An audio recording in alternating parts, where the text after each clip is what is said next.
Morning, mate. Hey, there he is. Hey, buddy. Been Hey, a little hi. while.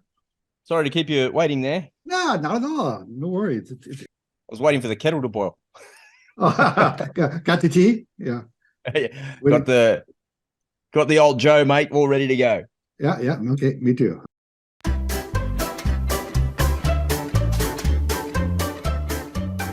It's like 20 past 11. Oh What no. time is it there? Well, yeah, that was fun. It was brilliant. I got to almost everything on the list that I wanted to cover. So, which is good for us because usually, we could go down a rabbit hole, stay there for an hour. All right. Well, I think it's important to do these conversations, man. It's good. I think it's good for your mental health, Ed, to get it off your chest, man. You want to talk about it. Who else do you talk about these things with? no one. No one. No. You're right. It is therapeutic. You're right because that itching. Most people I know they're not going to want to talk about the Ukraine-Russian war, and so a lot of things that I'm interested in, I don't have anyone else really who shares my level of interest in it. So, but I know you do. So, and you're willing. It's like, yeah, and I respect your opinion. So, yeah, yeah, absolutely. Yeah, no, you're right. This is therapeutic for me. You're absolutely right. Mm. I mean, when I joke with you about, hey, Rob, we should be looking into Romania, Poland, and Croatia. I'm only half joking. Yeah, I know what you mean. Yeah. Yeah, I mean those.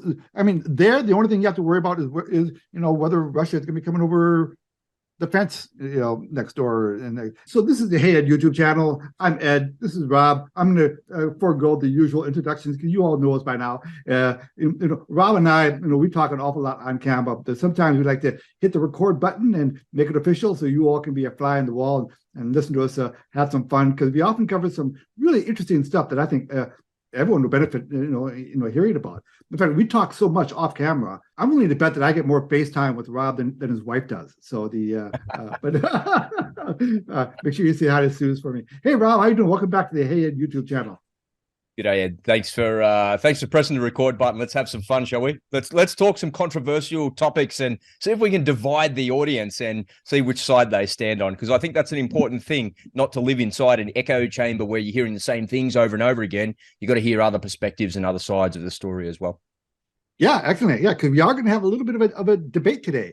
It's a little unclear whether there's going to be an actual debate because I think we might end up falling on the same side of this topic. But we're going to be talking about Russia and China, and then we're going to get into artificial intelligence, which you are delving really deeply into now. That's a whole interesting topic that I know you're getting really deep into and fascinating stuff there too. So, all right, Yeah, absolutely. all right, so let's start it off. The Russia-Ukraine conflict. Now, the side that I fall into that we should not be involved, that we have no business being there, and it's really starting to tick me off, and it's worrisome. There's a reason why we should all be worried, not just for that flash in the sky that that could happen, but also the economic consequences of what's going on. Because you and I are both students of history. We love history, and and I know quite a bit about this stuff as well. Now, you're the technical military expert, obviously, way above. I'll never get to your level of expertise on strategy and weapon systems and all of that, but I do know history. The period we're in right now is almost exactly like the period leading up to World War One. We have a lot of things now. Poland was our big flashpoint, back then.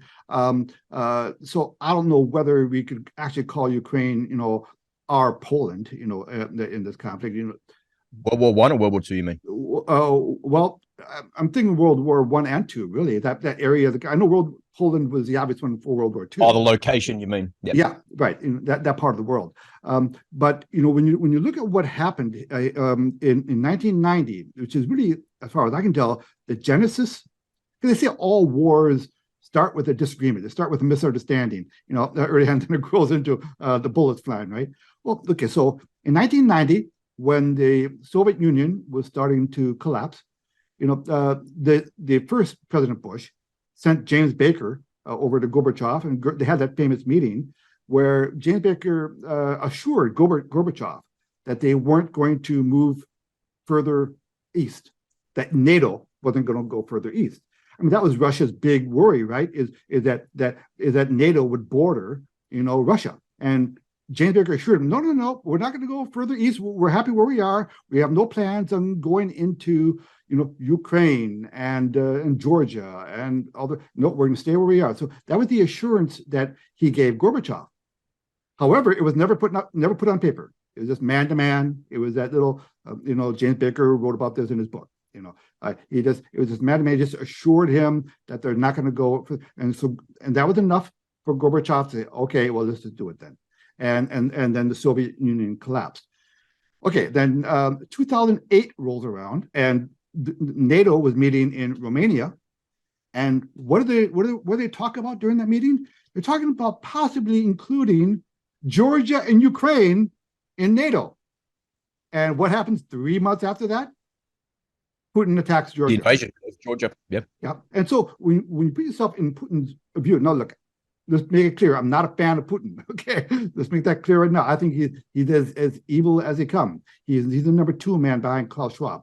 But however, you do have to look at your enemy's perspective. I think if you're going to have an idea, trying to anticipate, trying to come up with a plan, see what's going to, and if you're Putin and you're thinking, well, okay, if Ukraine ends up being part of NATO, they're on my border now. Now, Ukraine acted as a very useful buffer between NATO and Russia.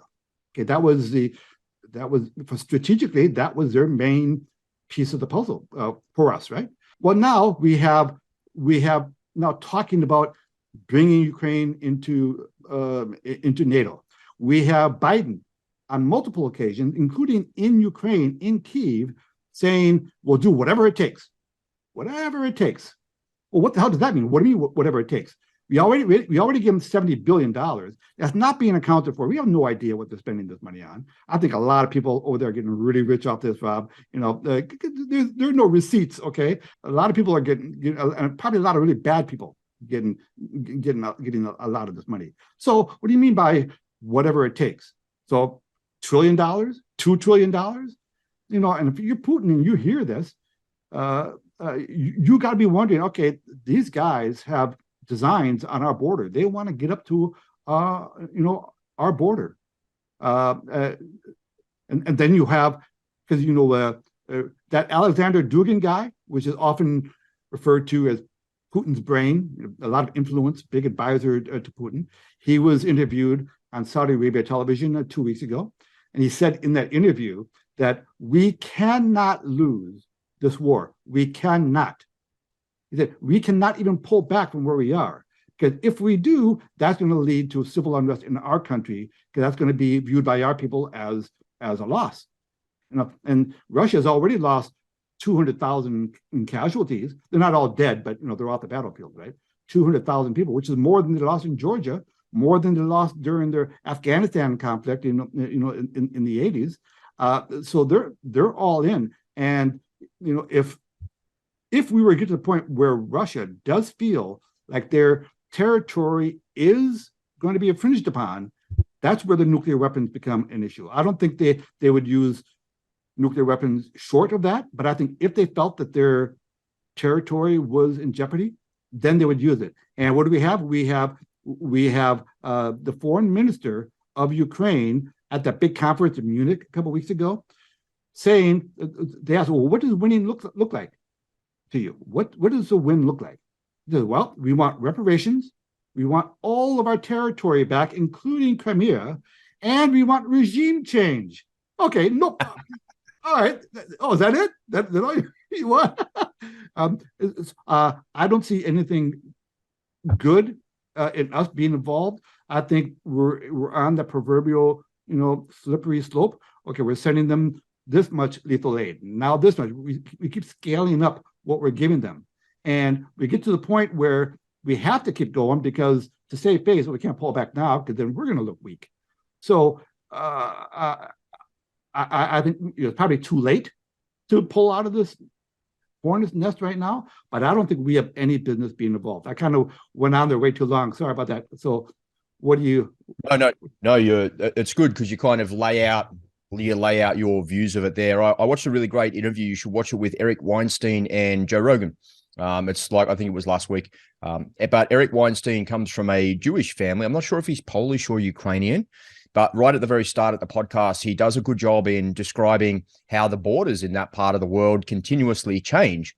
And in his lifetime, he remembers Lviv in Western Ukraine being part of Poland. Like, what? Yeah. That was Poland. Apparently it's Ukraine now. And he was saying in there, he does a much better job of telling the history of that part of the world and saying for the last 500 years, those borders have been changing frequently and continuously. And if you look at the geopolitical circumstance of the collapse of the Soviet Union and then the 1990s, well, you could chalk that up to a dot ball. It was just a complete mess because it was run by a drunk. But then when Putin came to power, Putin wanted to engage.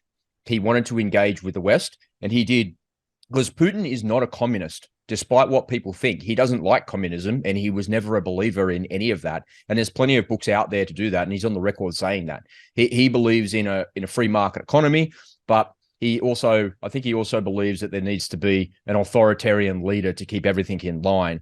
And when you look at the way their political structure works in Russia, it's a series of concentric circles. So Putin sits right in the center of it, and there's about 12 oligarchs that sit around him. And then there's the apparatchik, is what they call it. So it's the political apparatchik that sit outside of that. Then there's all the government services that sit outside of that. So Putin really doesn't engage with a lot of people, just the way that their political system actually works. You know, when countries have different types of political systems, we have a Westminster system here in Australia based on the Brits. We have a prime minister, and the prime minister has a cabinet, and then the cabinet has all of their staff. In Israel, they have a different system. They have a president and a prime minister. You guys have a president, and the president is in charge of the party, but there's the Congress, there's the upper house and lower house and different passings of laws. The Russian system is completely different to all of that. The authoritarian leader sits in the center of the concentric circle, and the 12 people around him are the ones that run Gazprom. They're the ones that run all of the major industries in Russia, which, by the way, since all of sanctions have come on board, have gone up like this, not down like that.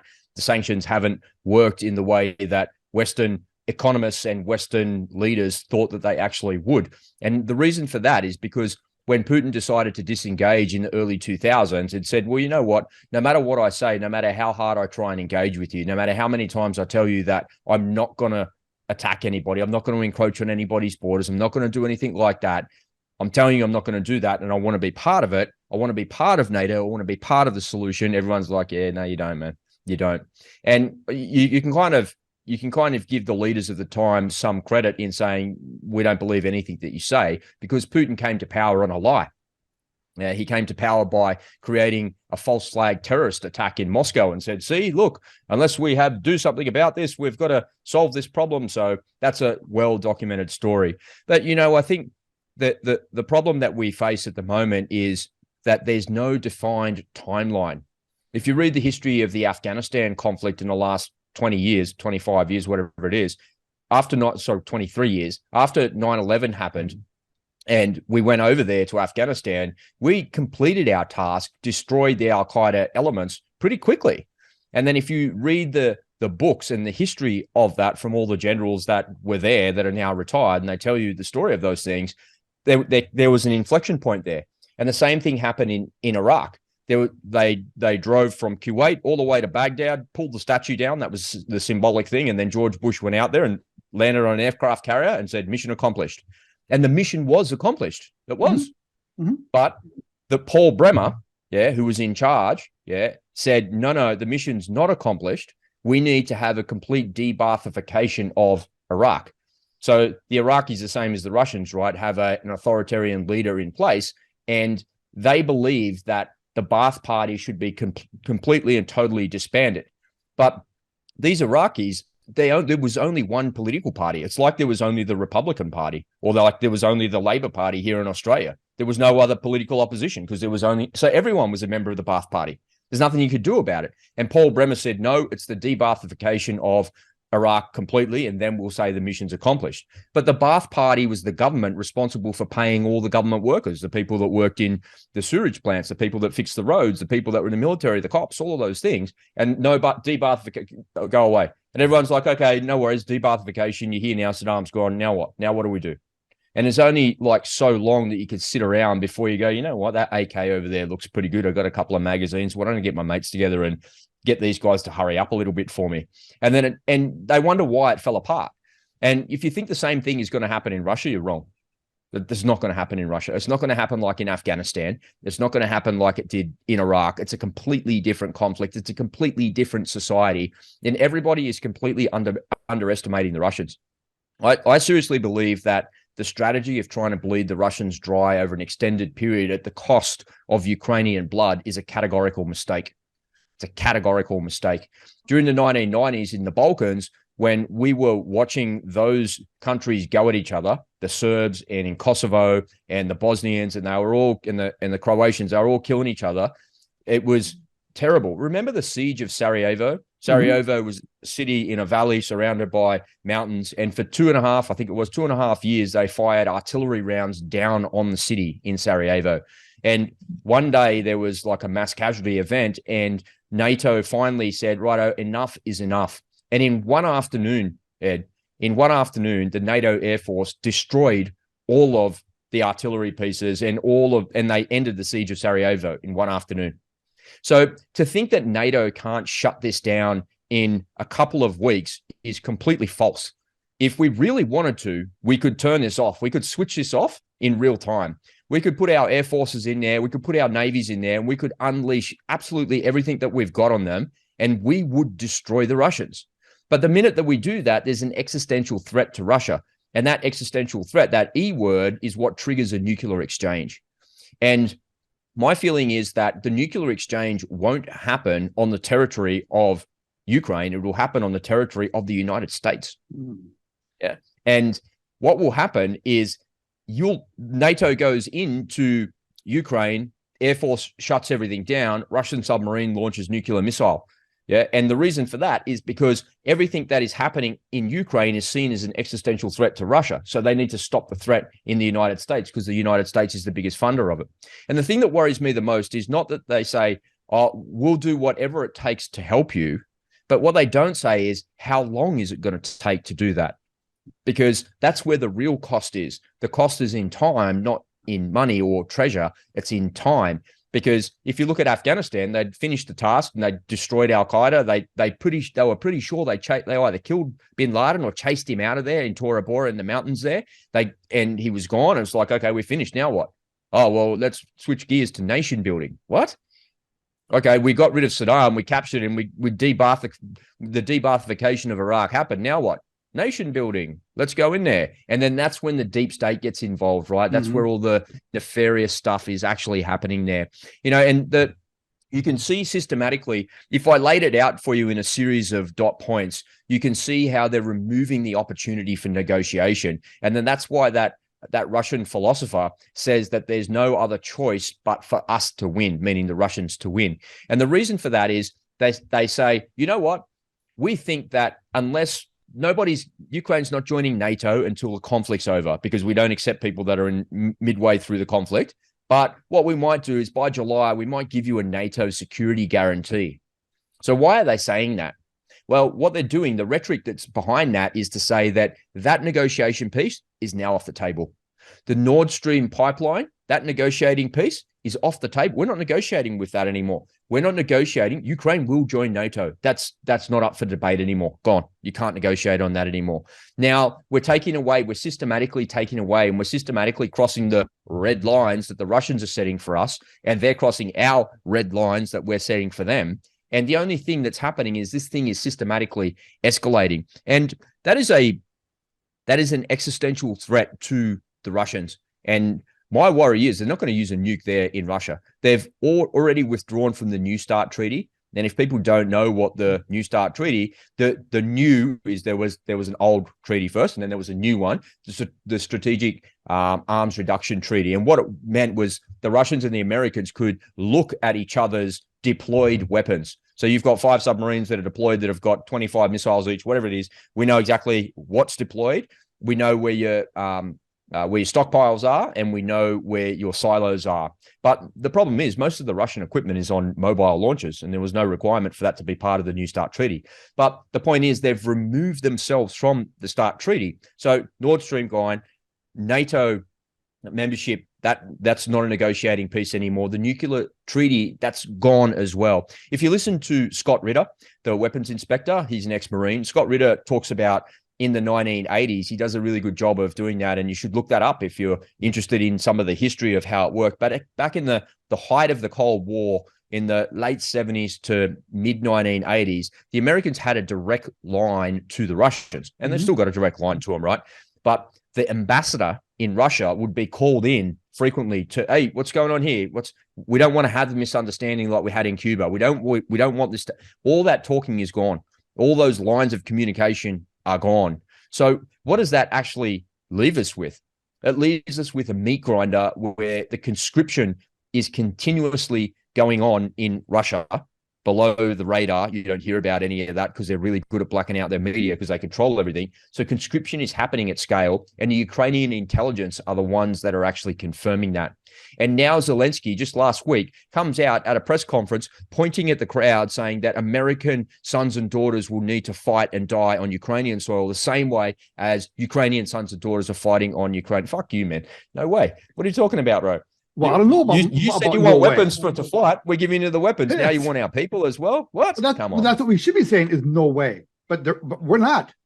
Because they're a bunch of warmongers, man. And the warmongers, all they want is the destruction of Russia.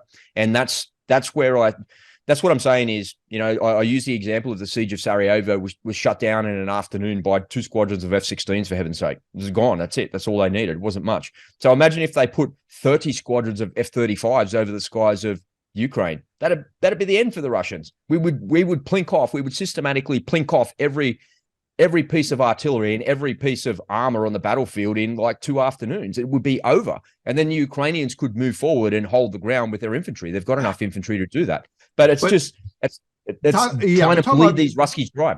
Yeah, we'll talk about the proverbial can of worms. This is classic mission creep, right? Like we go into Iraq originally. Why take down Saddam? We take down Saddam, but that's not enough. Now we got to do that debathification. So then it goes on. The problem right there is that's not a military leader saying that. Paul Bremer was the administrator, and he's a bureaucrat with no military experience and no way to really understand exactly the ramifications. So what I'm hoping is that on the back end of the American operations, when they're sitting in their AWACS aircraft and somebody gives a vector to a Ukrainian Su-27 to engage with a Russian aircraft, they shoot it down. I'm hoping that there's an AI machine in the back calculating what that means, because no one person can predict the ramifications of shooting down another Russian Su-34. There was a Ka-52 that was shot down yesterday. What's the ramification of that? They had 300 of those attack helicopters. Like now they've got half of them being shot down. What's the ramification to that? No human being can calculate that. So I'm hoping that there's some really smart supercomputers in the background doing that, so we don't bugger it up like we have for the last 100,000 years of human fighting. Like, it's impossible. Well, what's that famous saying that no battle plan ever survives the first bullet? First contact. So it's true. Yeah, there's no way predicting what the consequences are going to be. Look, they game it out all the time. You pointed out in your YouTube videos before, and I watch every single one of your YouTube videos, and everyone should, because they're fascinating stuff to listen to. And you pointed out that So once bullets start to fly, the battle plan never plays out the way you think it's going to play out. There's always an unforeseen consequence, and there's no way of gaming it out. And so what you pointing out was, apparently for the past, correct me if I'm wrong, was something like ever since the existence of NATO, every year they hold war games and they war game out Russia, and they get into their gaming group, and one side plays the role of NATO, one side plays the role of Russia, and Russia always wins. In every scenario, Russia launches nukes, right? And the difference, see, this is the thing that people fail to understand, and I like to say this as often as I can, is that Russians have nuclear weapons, so do Americans, French, Israelis, British, there's the Indians, the Pakistanis, everyone's got nuclear weapons, right? And they're there as a deterrent. That's strength through deterrence is the idea. But the difference is that on the American side, you guys have always said that a nuclear war should never be fought because it cannot be won. But that's actually not true. It can be won. A nuclear war can be won. And the Russians know that. And all of the Russian doctrine and training has pointed for the entire time that nuclear weapons have existed to winning a nuclear war. And they train to win a nuclear war.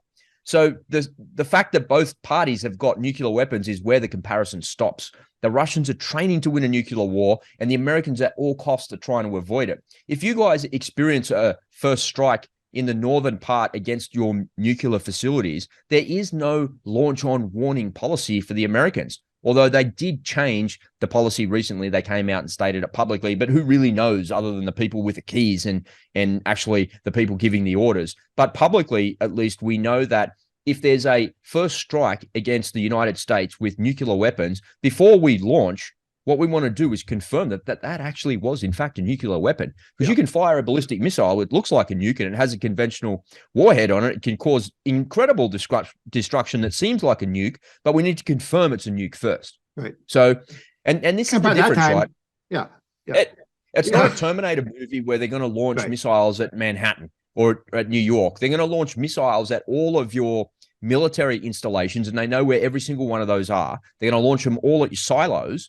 And then they're going to take away all of, and the collateral damage for that, of course, spills over into civilian population. But they're going to take all of those chess pieces off the board in one foul swoop. But here's the rub, Ed. There's a great book out there called On the Brink, so that's the name of the book, and the catchline is Trump, Kim, and the Threat of Nuclear War, and it's written by a guy named Van Jackson. So no doubt, Ed will put that link in the show notes for everybody watching there. So this kind of describes the North Korean ideas of a conflict. And the North Koreans are not as stupid as you might think. They are an evil dictatorial regime, and that guy in charge of it, he thinks he's a living god because that's how he's worshipped in the West. And if you're not sure what any of that means, I encourage you to go and read another book called Dear Leader by Michael Malice. And Dear Leader is the North Korean propaganda that is written in English that they want us to believe about them. It's actually, you'll have a hard time getting past about a quarter of that book because you're just like, what the hell is wrong with these people? Is that what they think of this? This like he's a guy that he Kim Jong-un goes and plays 10-pin bowling and gets a strike every time. Oh, he's a guy that is an actor, and he gets a hole in one on every golf course. That's why it's not nothing to do with military rhetoric. It's all this bullshit that's going on in the background. You're like, what is this? It's like a child's bedtime story or some shit, right? He's like the hero of North Korea. But in that book On the Brink, he talks about how when Trump came to power, that was the biggest threat, right? The North Koreans firing missiles constantly. I remember Trump going, "Hey, Rocket Man, stop it!" All of this bullshit. And anyway, what it talks about is the North Koreans have watched how the Americans go to war. In the first Gulf War, we built up in Kuwait for how long? In Desert Shield, and then it turned into Desert Storm. Right. And then in 2001, when we went to Iraq and when we went to Afghanistan, they looked at how we build up our forces, and they looked at how we actually get going with war. But because in North Korea, because Korea is a peninsula, they already know, the North Koreans know the disposition of the allied forces in South Korea, so that's easy for them. So the only way that they could build up to invade would be with a naval blockade and a large naval force. And the North Koreans know where all that is. They can see all of that. And they've come out and said in the last couple of weeks, if the largest exercise ever planned in South Korea goes ahead, the South Pacific will be turned into a shooting gallery. And he's also said, if you try and shoot down one of our ballistic missiles, that'll be considered an act of war. So I really believe the flashpoint, and I said this at the start of last year, that the flashpoint for World War III is not Ukraine and Russia. It is Korea, North and South Korea. Yeah, I remember you saying that. If they have a crack at it and it gets going there in North and South Korea, that's when you need to pack your bags and bug out if you've got a bug out plan, because that's when the nukes will really start to fly. There's 2 EMP satellites orbiting planet Earth now. They're going to turn all the lights off in the United States pretty quickly. And then from there, the Chinese will be emboldened to go and attack Taiwan. Yeah, and we're probably 3 weeks away from the Iranians having enough enriched uranium, they've probably got it now, to actually create a nuke. I reckon they've had a nuke for a while now, but publicly they're saying it. And Netanyahu's saying that, hey, when you, at no cost, you're going to have that. But these Yeah. nuclear installations are buried in a mountain. So what do you think some nuclear weapons were designed to do? To destroy deep underground bases with other nuclear weapons. If the Russians are gonna strike your command and control centers in the middle of the Rocky Mountains in the United States, what are they going to do it with? They're not going to do it with a conventional 2,000-pound bunker buster from a Russian aircraft. They're going to do it with a ballistic missile with the biggest nuclear warhead that's ever been invented raining down from space on you. And that's what the Israelis are about to do. So North Korea and South Korea are going to kick off, then the Israelis are going to attack Iran with the American help, of course, because they need help to actually get there and to do it all. That's what Top Gun's about. I was going to say, I was going to say, advertising you to that.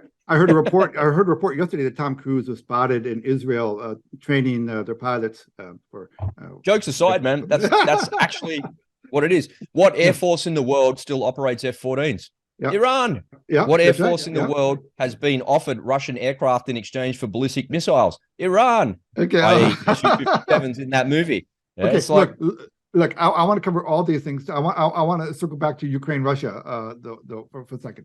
So let me ask you: would you categorize the Russia-Ukrainian war as a war of attrition? No, I wouldn't. I think a war of attrition, that comes from World War I, right? Where they're in trenches across, 500 meters away from each other, artillery barrages, trying to screen the infantry moving forward, take the trench. Then the next day, the trench is taken back. And that's a war of attrition, and that's a war of resources. And World War II was a war of resources and of attrition as well. And the Cold War was a war of attrition as well. So ultimately, the Russians thought that the Star Wars program was the thing that was going to shut them down. Remember Ronald Reagan? I remember the old school graphics, the missile come out and get lasered out. It was like Star Wars. Wow, that's pretty cool. Well, but there was truth back in the day saying you can't do that in space. Well, the reason why I ask is, because a lot of people were surprised when Russia went into Ukraine. It was supposed to be a quick deal, right? It's supposed to be done in 3 or 4 months.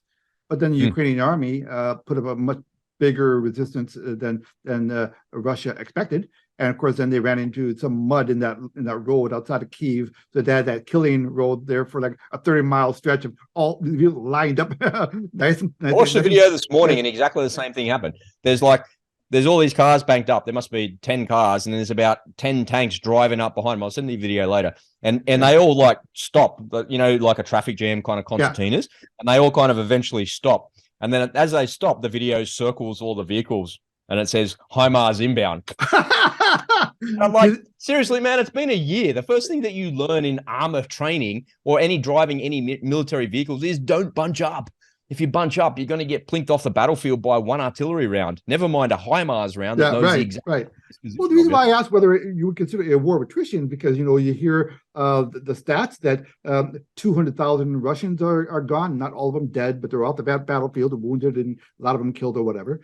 Probably similar numbers on the Ukraine side. And, Russia has now resorted to conscripting, old veterans now in Russia to send them to the battlefield. They're emptying the prisons with the deal saying you fight in the front lines of Ukraine and we'll commute your sentence a little bit.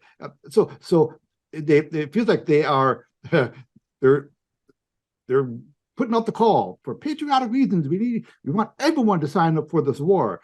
And the image is that they're emptying Russia of all of their of every male over 18 years old. And don't buy into the propaganda, Ed. Don't buy in. Well, hey, look, this is why I'm asking. Look, this is why I'm asking your opinion. These are the reports, right? But you are hearing about these big casualty numbers, and I'm wondering whether this is what Russia will be relying on. Because if it is a war of attrition, I would have to assume that Russia has more males to draw upon than Ukraine does. As a student of history, Ed, you know the history of the Vietnam War pretty well, right? Mm-hmm. That would be something very close to your generation and stuff. My dad missed the draft here by 1 day. So my old man nearly went to the Vietnam War, but with his birthday, but he missed out. So he was good. He skipped it. But there was a bunch of people that he knew that went and didn't come back and all these things. And if you look at the history of the Vietnam War, part of the reason that they lost support for it was because every night Walter Cronkite would be on TV taking reports from the front line. And from the front line, the journalists were embedded with the American troops who were getting cleaned up. And imagine sitting down for dinner, watching the news with the most trusted journalists on American TV and seeing American troops die on a battlefield. You'd be sitting there and you'd say to your missus straight away, like, why are we even over there? What? How is that affecting us? What's going on? So that's kind of how I feel like the support for the war in the Ukraine is kind of dwindling in the Republican Party there in the United States.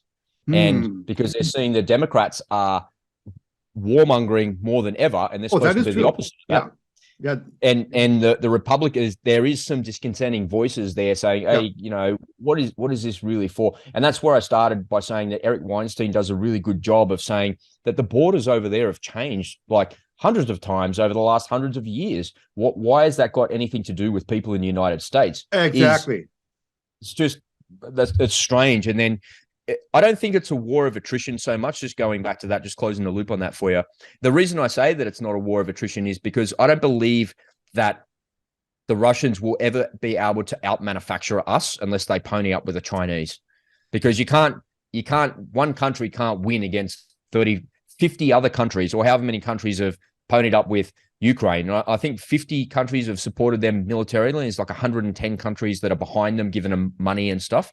And I look at, on a day-to-day basis, I look at the social media of death on Telegram, and I see war crimes being committed on a daily basis. Yeah, I've mentioned that in a couple of videos. And so if I ever get a chance to ask an Australian politician, why are you supporting a country that's committing war crimes?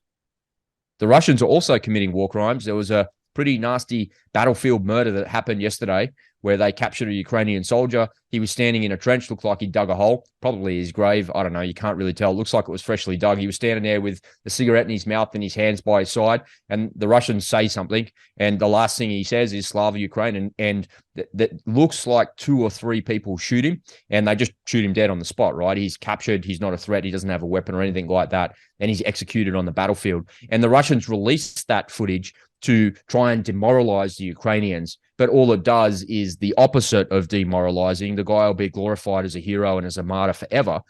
But what does that do to art? Like, the guy was murdered and killed on the battlefield? Yeah, for sure. That's awesome. Well done, Russia. What does that do for you? Is that really kind of shows your true colors, and it shows the brutality of war. But then I see Zelensky going, your sons and daughters are going to be here fighting as well. Bullshit, man.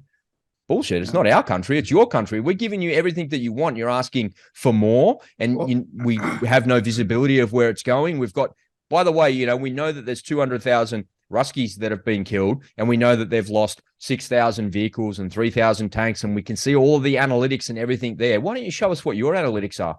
Show us the true price of this, because I think Russia is winning. And I think the Russians are going to push through Bakhmut, and they're going to move all the way up to the Dnipro River that divides Ukraine in half. Yep. That'll end up being Russia. Poland will move into Ukraine, and it'll be Poland right up against Russia. And now if you actually attack us, you're attacking NATO. Thanks for coming. And there we go to a much bigger escalation. That's where the borders are going to be redrawn. There's just no mistake about that. The war of attrition is in human resources. There's 143 million people in Russia. And that's what I say, don't buy into the propaganda of them running out of men. 500,000 people left when the first wave of conscription happened, whatever. But there's 143 million people there. That's a massive country. And compared to Ukraine, it was 43 million or something like that. They estimate 15 million people have left. There's 20 million people still there or so. But how many fighting age males are actually there? Well, there's plenty of footage out there of them actually scooping up people that look like me off the street going, oh, sure. Yeah, off you go to the front. Yeah, I mean, the girls are free to go. The guys. Every time someone brings up toxic masculinity, bring up that point. Yeah, well, the guys have to stay behind and fight. That's the only thing that defends femininity in the end, isn't it? Is a toxic man with a gun in a trench in the front line. That's right. They should thank their lucky stars for toxic man for masculinity. Yeah. Okay, so boy, there's so much that I wanted to, so many little areas there that I'd love to dive into, but I want to be disciplined here. Others will be here all day. I want to talk about Nord Stream pipeline. Okay. Did we do it or didn't we do it? I don't know. I'll be careful of buying into that propaganda as well, because even though the guy's an independent journalist, he's an award-winning journalist, blah, blah, all of those sorts of things. And when you see him, he's a pretty humble, normal sort of fella out there doing his job, doing what journos do. And well done to him. But who can actually verify anything? I come back to Ronnie Reagan, man, pointing his finger going, trust, but verify. I trust you, man. I trust what you've done. Is your job as a journalist. I trust that you've gone away and you've verified everything. But the problem is I don't trust any journalist more than any more than I trust any doctor after the last couple of years. Okay. I definitely don't trust the politician. Yeah, well, no, you're referring to Seymour Hersh. He's the guy of the Killing Fields fame. So he has some cachet, but he's a big time lib, too. But he's not the only one who's made these accusations. Now, he said he doesn't have any rock solid proof. He's got a lot of anecdotal information, a lot of what's the phrase? He doesn't have exact evidence, but he's circumstantial. He's got a lot of circumstantial evidence. Another way to say anecdotal, circumstantial is to say if it looks like a duck and it quacks like a duck. Well, look, they say that there are basically 5 countries in the world that have the capability of pulling off that kind of operation. And 3 of them are on the Axis side, and 2 of them are us. Now, if we did do it, if the U.S. did do it, I mean, that's an act of war. All right, I think we can both agree with that. And then you have to ask the Europeans. That pipeline went right into Germany, and the Europeans were the beneficiaries of the gas coming from that pipeline. So we deprived our supposed allies of a very important natural resource in doing it. Okay, so that is unclear. I guess we'll talk about that another day someday when the movie comes out. We'll learn who did it.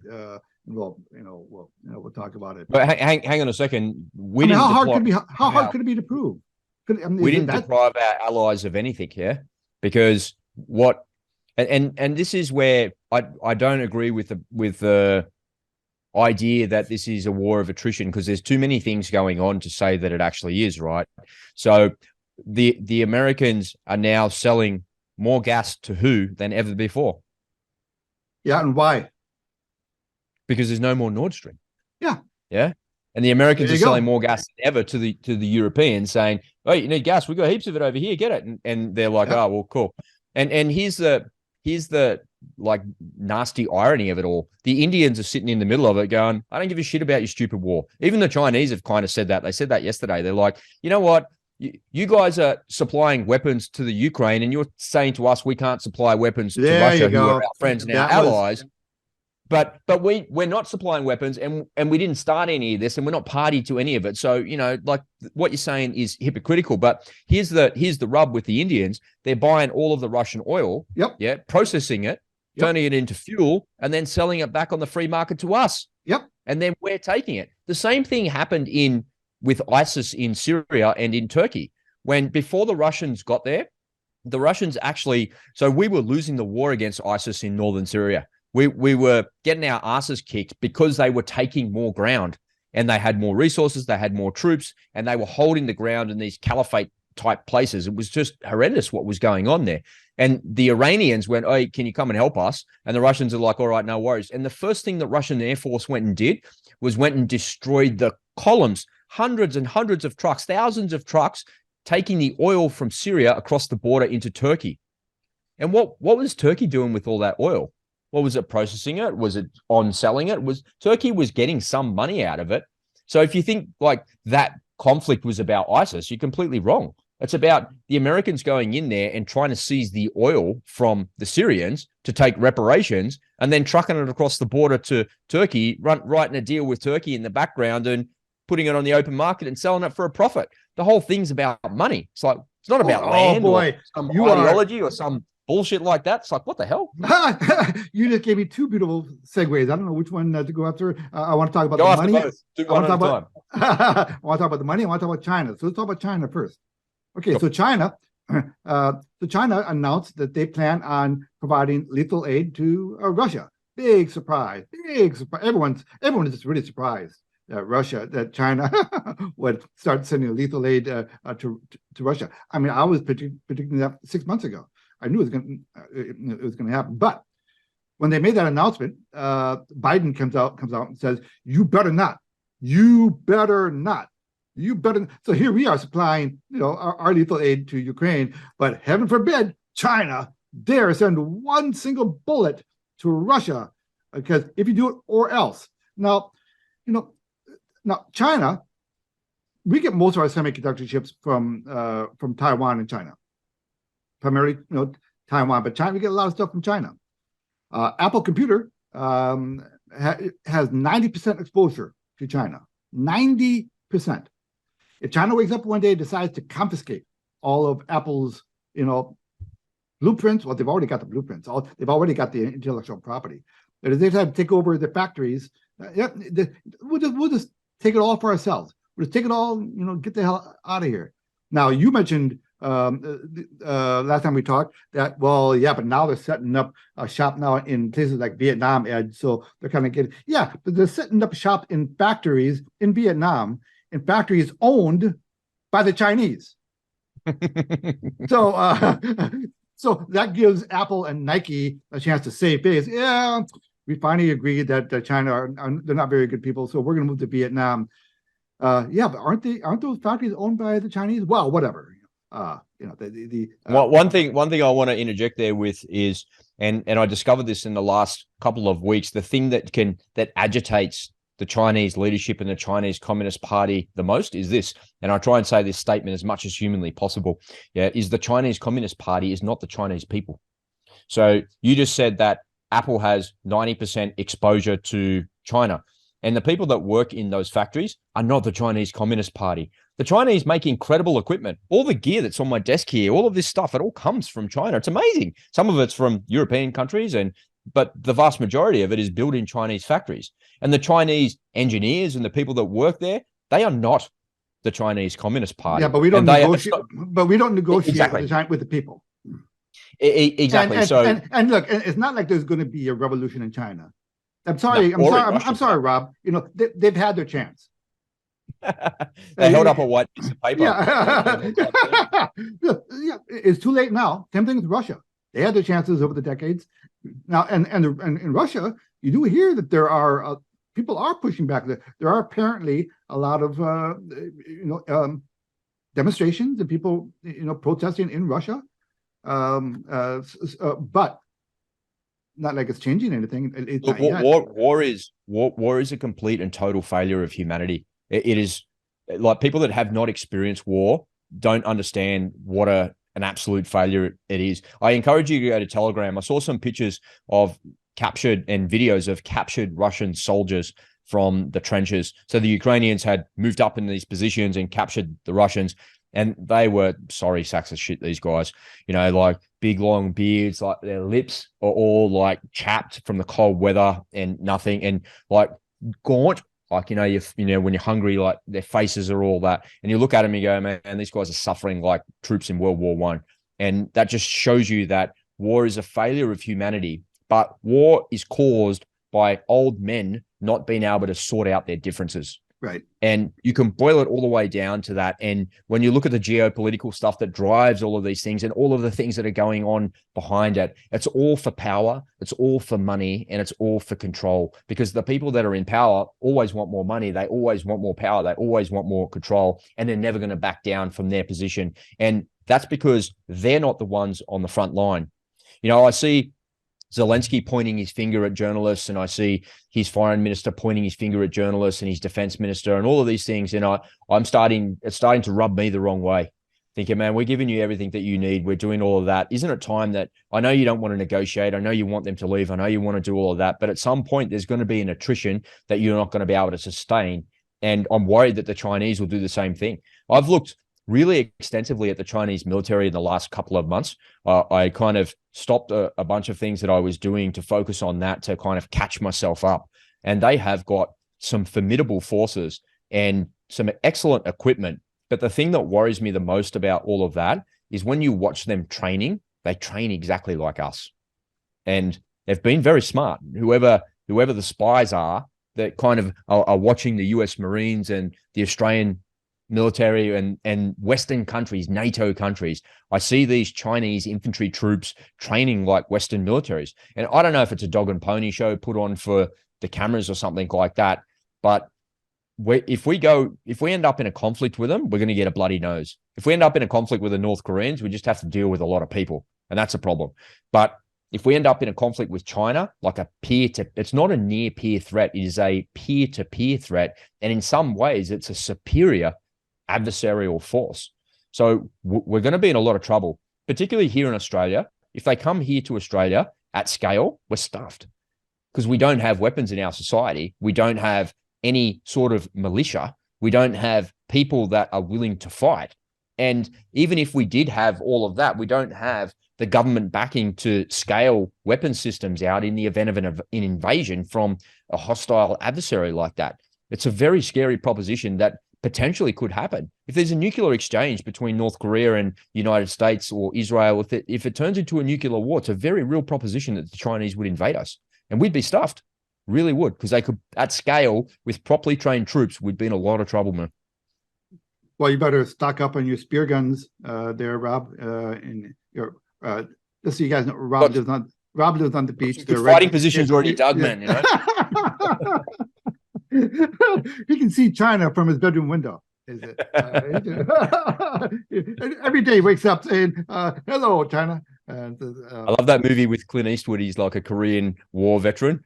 And you're like, these Asian boys are getting in his face in the neighborhood, and he's like, I used to stack you fuckers 10 fucking feet high. Yeah.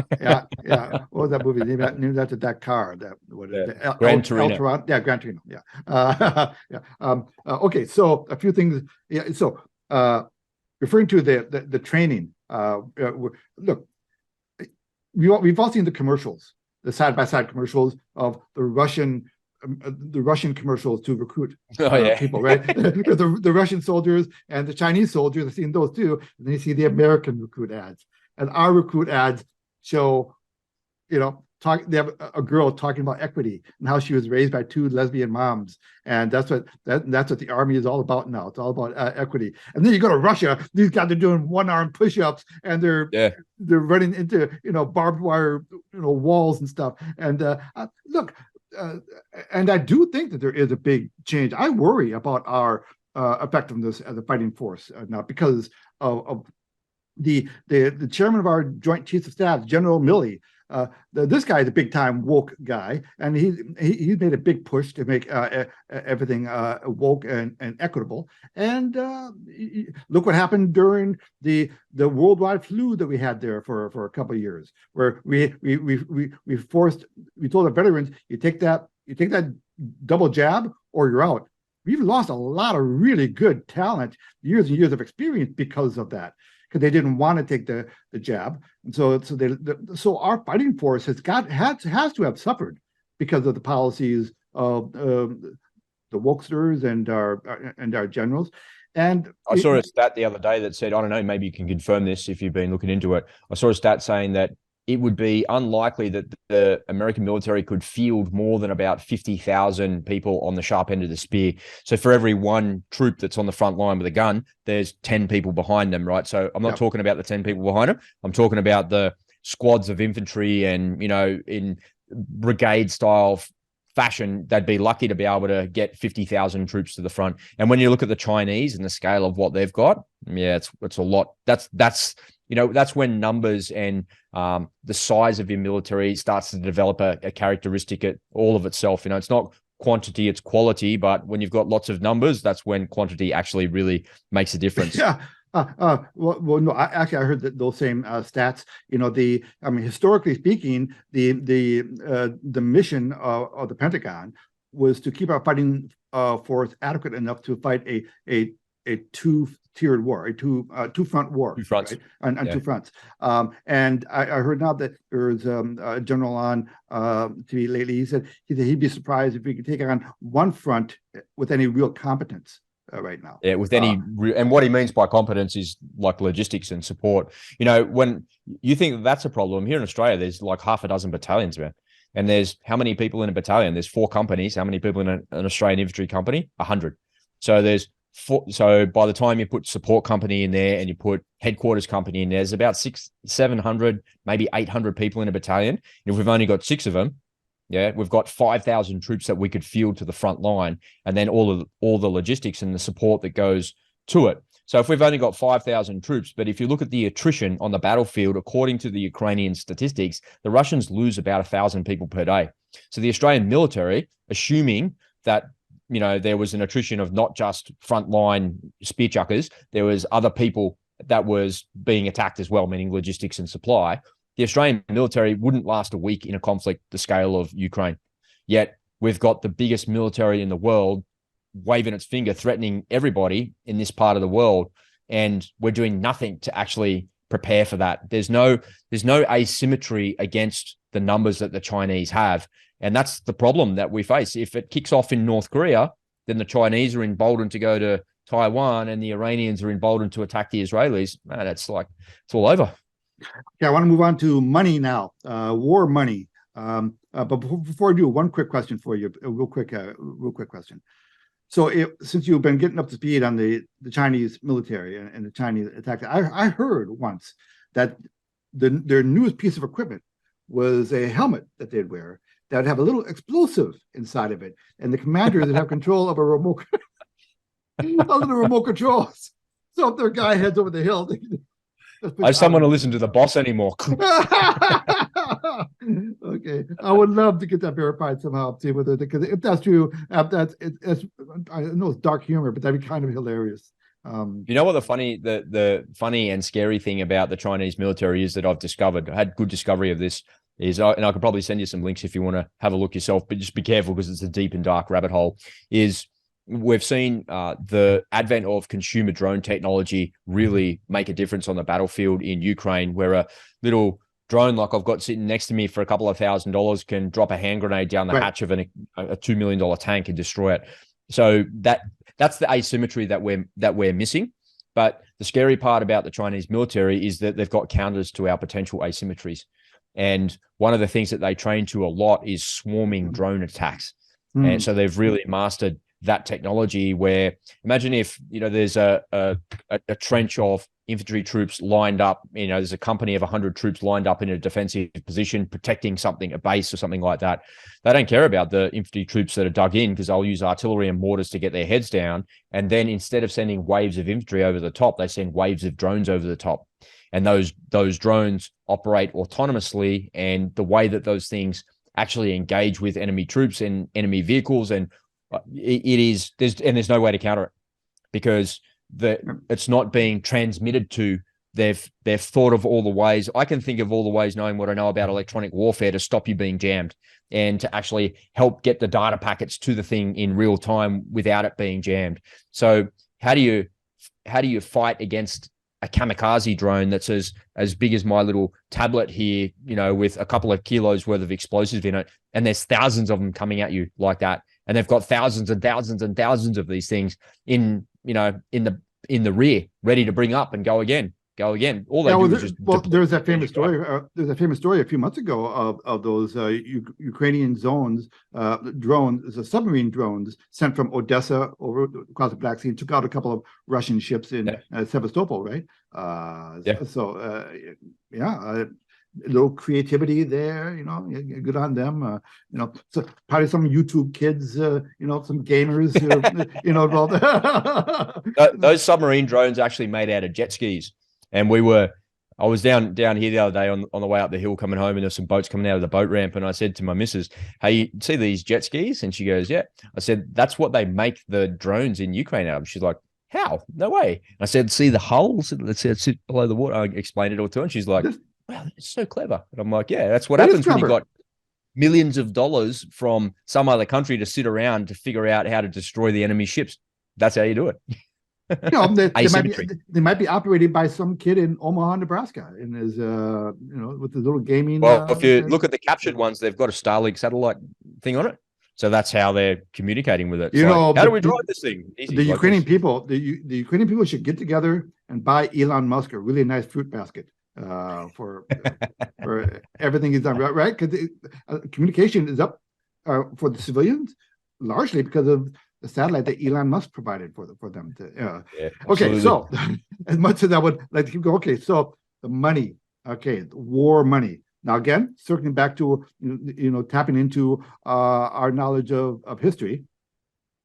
If you harken back to prior to World War One, going into World War One, J.P. Morgan, okay, the J.P. Morgan gave England and France, no, it gave England millions of dollars in loans to fight the war. Now, when things started, now of course, Woodrow Wilson was elected back then to keep us out of the war. He ran on the policy that he would not take us into war, and he goes into office.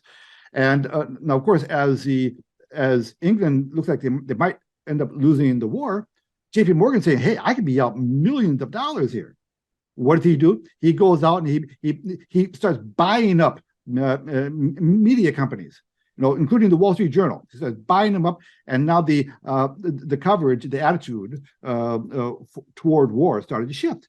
So I think, well, maybe we should get involved, because prior to that, the press was very anti-war. You want to stay out of the war, stay out of the war, stay out of the war. And now he buys all these media outlets with a different message, saying we need to get into this war. It'd be patriotic if we get into the war. And within 6 months after coming into office, what does Wilson do? It gets us into war. And you missed we win the war. And J.P. Morgan funded not just one side; he funded both sides, right? And so he makes his money in spades. And what happened 2 months ago? A little known bank out there goes to Ukraine and promises to bankroll as much of a credit line as they want. The name of that company? Any guesses? J.P. Morgan. J.P. Morgan. You missed an important step. Uh-oh. You got half of it. and what I want to do is juxtapose that onto today, right? So he went out and he bought all of the media. And back in the day, there was no television, it was newspapers, right? Yep. So he bought all of the media, but then he had control of the media the same way Deep State has control of mainstream media, even right-wing media. It controls all of it. Yeah. Anderson Cooper is a CIA agent. That's the theory. And, is it true? Who knows? Maybe if it is, it's kind of funny. If it's not, that's funny too. Either way, it's funny. So they own mainstream media, right? Because they want to control the narrative. He bought mainstream media to try and control the narrative. And everything that he tried to do through mainstream media back in those days wasn't really effective until something happened, which was, now, as we know, was a complete and total false flag. Yeah, the Mauritania. Mm-hmm. Yeah, remember they sent the ship forward, and the ship was sent forward into the jaws of the German submarines. Yep. Without actually anyone knowing where those submarines were. That's the story. But the escorts that were with those ships, and that they were all together as that task force, were split up well before they had the opportunity to engage with that submarine. Submarine looked at that cargo ship, that's fair game, bang, put a torpedo in it, sunk it, killed all those people. Now they're attacking us. No, man, they never attacked us. And you had escorts there, and you're kind of doing everything you can to make it look like it's going to be covered. We had that. The escorts were there. We did everything possible. We planned it. We did this. We did that. And now you create the false outrage. Yep. And what I would say in today's media landscape and today's propaganda landscape, and it's completely tied to what you were talking about with JP Morgan and money, is that you got to be careful that when you speak to somebody else about any of these geopolitical issues, that you're not acting as a mouthpiece on behalf of the deep state. So if you go out there and say that China is bad, and I'll say it again, the Chinese people are not the Chinese Communist Party, and the Chinese Communist Party are a bunch of gangsters, and they're the ones that we negotiate with, and they're the ones causing all this trouble. Are you parroting what the deep state wants you to say? Because if you can perpetuate that more and more and more, suddenly there's no better enemy than the Chinese flying spy balloons over the United States. Suddenly there's no better enemy than the Chinese supplying the North Koreans with nuclear missiles and weapon systems and artillery. And there's suddenly no better enemy. So what we must do is we must print as much money as humanly possible to take everybody to war, because that's the only thing that's going to fix everything and keep us in power and keep us in control. Because when we print the money, we start the conflicts, and it stops you looking at all of the negative implications of interest rates, of inflation, of all the society collapsing. I sent you a video of the zombie drug addicts in, I can't remember where it was, Pittsburgh or something like that. Oh yeah, These yeah, people yeah. taking, No, yeah, they were Philadelphia. taking the Philadelphia. Yeah, they're taking fentanyl laced with trank, Yeah, train. and Yeah, they're walking around like zombies, not like zombie apocalypse, like they're going to eat your brain, but like zombies can't move. And at the same time, they're announcing sending billions and billions of dollars to Ukraine. And you're like, one of these things is just not right. This is not right. What? And same thing here. Same thing here in Australia. We send hundreds of millions of dollars of aid over there to Ukraine, but I can't drive down the end of the street here without hitting 9 potholes. It's unbelievable. Like, why are we giving foreign aid over there when we can't even fix the roads here in Australia, for heaven's sake? And I know that's not the federal government, it's local councils and state governments, but they're driven by federal government and funded by them. So it's completely corrupt, man. It's corrupt. Oh, it absolutely is corrupt, and that's as one of my main my opinion about how we should be staying out of the Ukrainian war. I'm in the minority in America. Because well, that's because you're not a mouthpiece of the deep state. The deep state and the media here are very pro Ukrainian war, and these are supposed to be. These are all liberals. These are the same people who were anti-war during the Vietnam era. So these guys have agendas. You have to. Hang on, pull on that thread for a sec. They're anti-war in the Vietnam era, because Walter Cronkite's shown you like 25 dead American GIs on the front line. If I was showing you 25 dead American GIs from the front lines of Ukraine, you'd be anti-war in about 3 seconds. But because you don't see any Ukrainian losses, you don't see any of the destruction that causes, all you see is heroes returning home in a prisoner exchange, or all you see is a drone dropping a hand grenade on something, or a javelin missile taking out an evil Russian doer. But you're not seeing that the Ukrainians have lost 500,000 people, and the suffering and the perpetuation of the cycle from when every time you say, we should support Ukraine, we should help them, every time you're perpetuating that narrative and saying that, you're perpetuating the suffering of the Ukrainian people. Now, I don't want the Russians to win any more than anybody else, but you don't realize that you're being an instrument and a mouthpiece of deep state when you do that. No, look, not only are we not seeing the images that would turn people off, but we're actually seeing cheerleaders making the case, the ideological case for going, we have to defend democracy. That's, this what about your border, bro? This is the right. Yeah. What about our own border? Yeah. Isn't that part of your democracy down the bottom? Yeah. It's all. They all have agendas. So when you ask, well, who benefits from us being in this war? Well, see, $70 billion so far is going in. Who's getting that money? The contractors. That the defense contractors are loving this.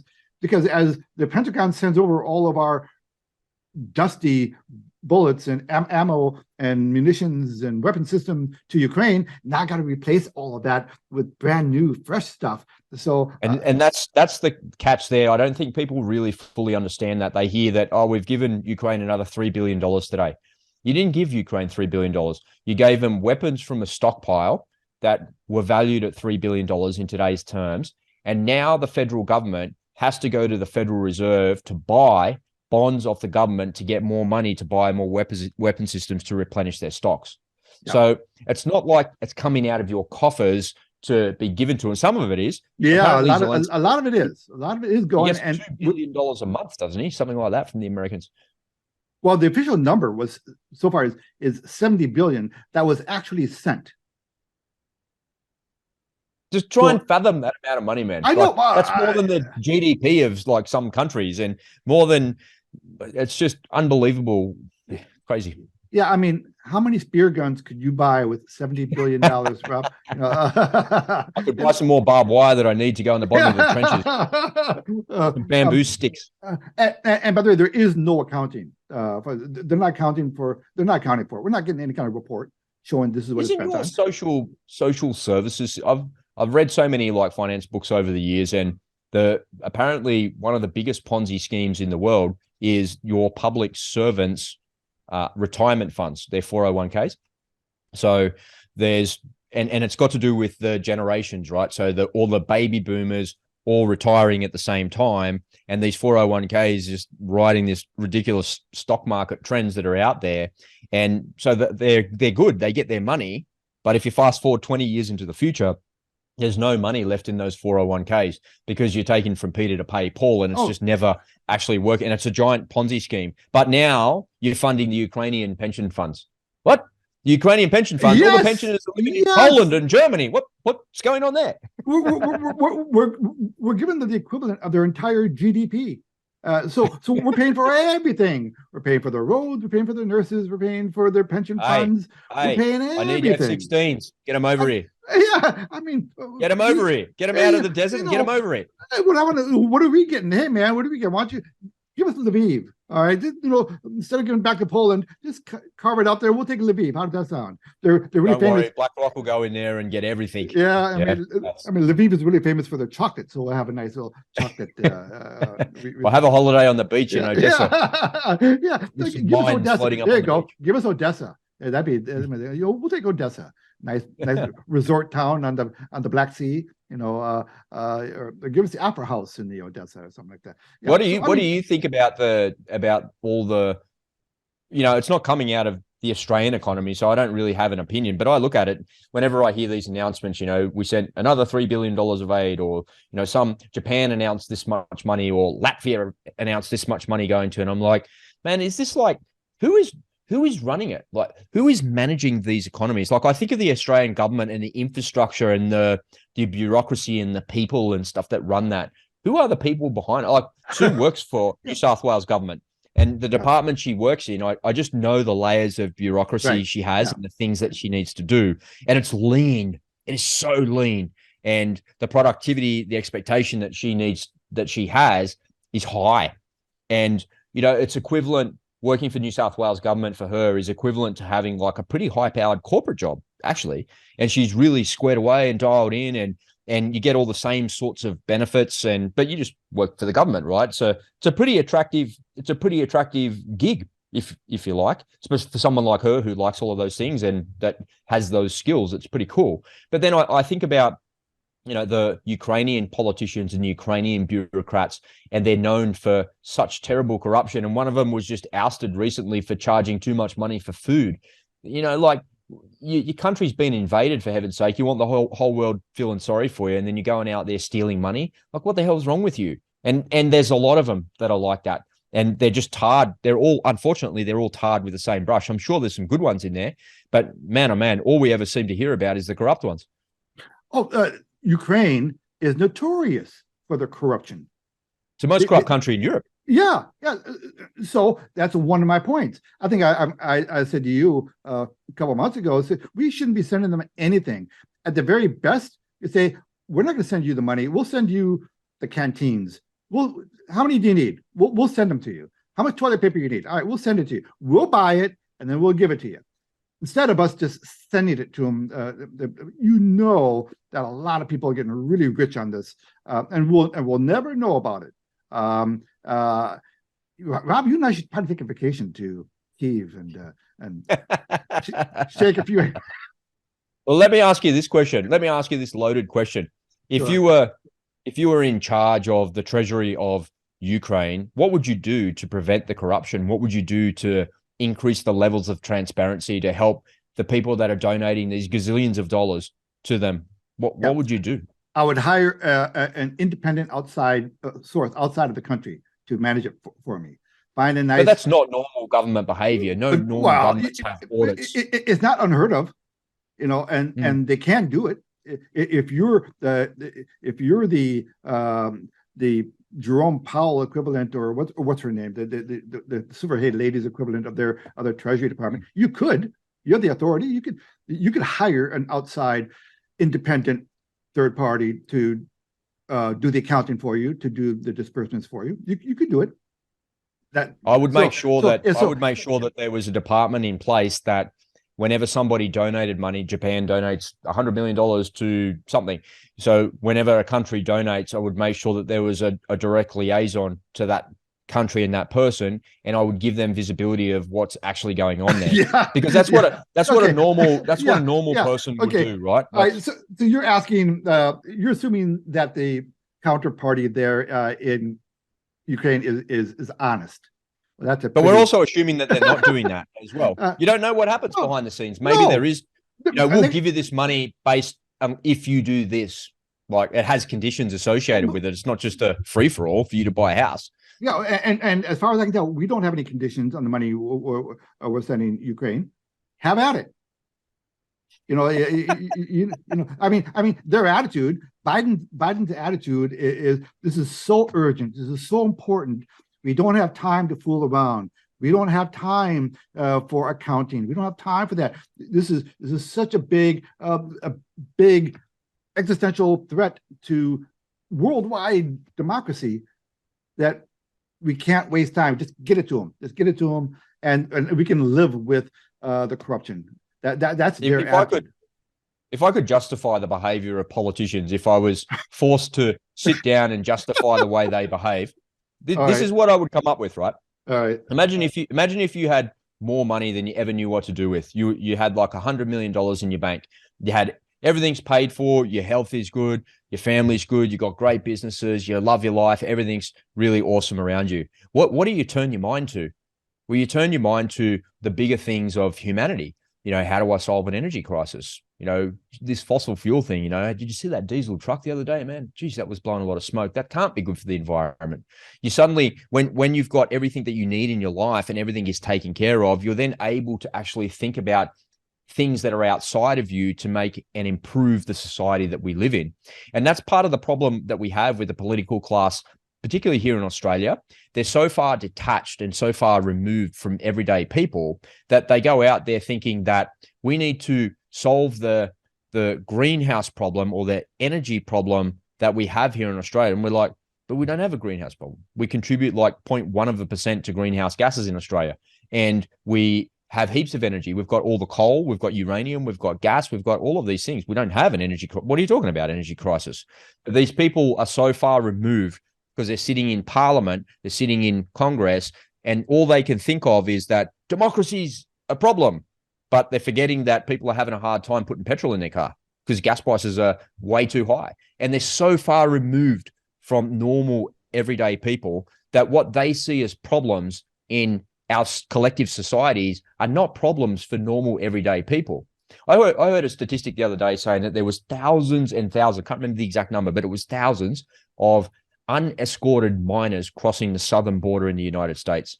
I just think of my 16-year-old daughter, who seems like she's 26, but she's still 16. If she had to cross a border unescorted like that, she'd be scooped up into sex trafficking in about 3 seconds flat. And I think of all the horrendous things that are going on. But for some reason, the problem with democracy in Russia and Ukraine is a bigger problem for American politicians than unescorted minors going into another country that are vulnerable to the most horrendous, heinous things that human beings do to each other. And I just think what it shows is how far detached they are from reality. So if you ever see a politician, don't think that they're like us. Usually they're very charismatic people. They can speak really well. But the reality is they're so far removed from our existence that they have actually no idea about how the real world works. Well, first of all, the difference between a billionaire and a politician, the billionaire actually has money, and the politician, they also do not have any money to work with because it's our money. And guess what? We don't have any money in the government. We are broke. We have $31.5 trillion in debt. Extraordinary, isn't it? But what do? I just did a video that I posted a couple of days ago. I don't know whether you saw it or not, talking about the state of the U.S. dollar and how the dollar is in severe trouble. And one of the biggest reasons why we're in trouble is because our debt load is so high. Now, we in the West, we're debt-based societies. Okay, so that's how we built our civilization, is on debt. Now, our debt grew exponentially over the past 3 years to they are unsustainable. Now, they were somewhat sustainable when interest rates were low. Okay, you can get away with it. You can service that debt. Yeah, because interest rates were so low, artificially, by the way. But now the interest rates are going up. The cost of servicing that debt is going to explode. That is why the US dollar, not only is it going to fail, but it must fail, because the only solution that we have to our spending is to print more money. That's the only solution. And No, hang on. There's one more solution. Yeah, nuclear war. Uh, Honestly, just honestly, everything, to get you to think, to forget everything, about all of that. yeah. Forget about that. Grab your rifle and to the front with you, because you need to fight for our democracy, for our freedom, for our everything. Right. And that's where we're at. Best I can. Sorry, COVID's over. Best I can do for you is nuclear war. That's where I'm up to. Well, you know, I mean, I was laughing not because it's silly. It's because no, that's true. You know, you and I spoke about this several times before. How we thought. Now, I know that I said that World War III must happen. It has to happen because of economics. Because you know, the Federal Reserve, for one thing, they want to bring on these CBDCs.